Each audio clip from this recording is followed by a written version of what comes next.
Eki tautotilakika.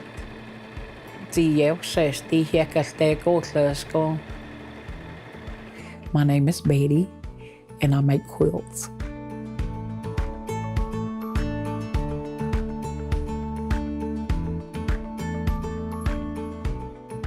I always tell everybody my Cherokee name is Uganost, which means sweet, something sweet, but it's not. My name is Egg.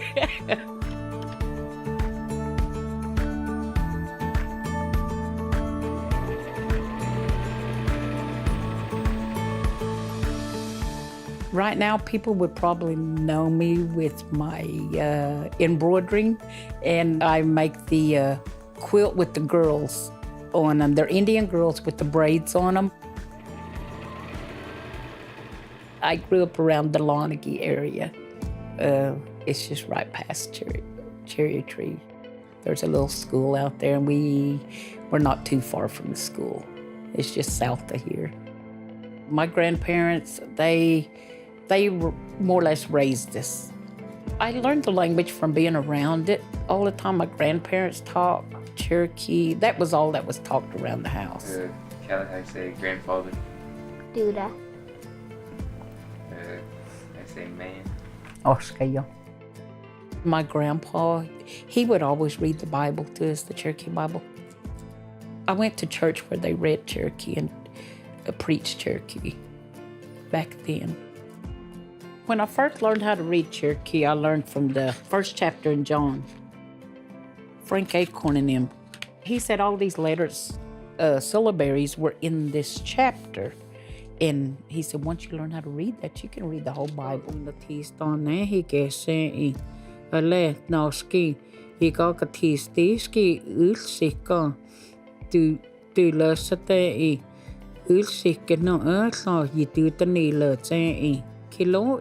She would sew and pieces of her quilt would fall, where she cut them. And, I would sit there and watch her, and I'd pick up the pieces. And I tried sewing. I've kind of taught myself. The embroidery takes a long time because I do it by hand. I enjoy sewing because it's relaxing to me. I'm going to be honest. When you got 4 boys, it can be stressful. So that was my stress-free, where I could just sit and relax and not worry about nothing. When I get into quilting, it's like I'm in a world of my own, and I can sit and sew all weekend on my day off. Never cook, never clean. I don't have to eat. I can sit there from the time I get off work till it's time to go back. I work at the Man Killer Health Center in Stillwell, and I'm a nurse aide. I like taking care of people. Sometimes I work the appointment desk. Now, if people come in, I know talk Cherokee, I talk Cherokee to them. Osiyo, Betty. Osiyo, Faith, Tohilze. Osiyo, because I think they're more comfortable with that.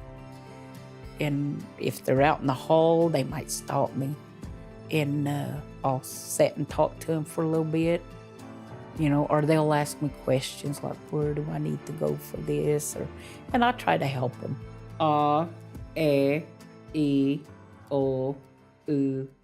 Dustin Oxford, he tries to learn a word a day. Stuff like, where are you hurting? Things like that. I gave him papers like that he could use. And then there's another one, Dr. Johnson, she's always trying to learn. D.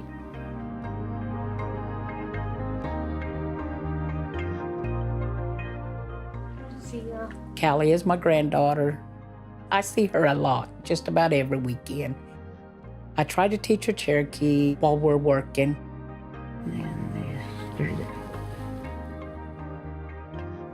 I am just making this quilt for my brother. Okay, remember you gotta raise up your needle right here. I want to make memories with my kids and my grandkids, and that's why I try to do things with them when they're here. I get outside and play games with them, and they remember it. And I tell my boys, make memories with your kids and do things with them because they're always going to remember what you do with them. I want the kids to learn things that I grew up with.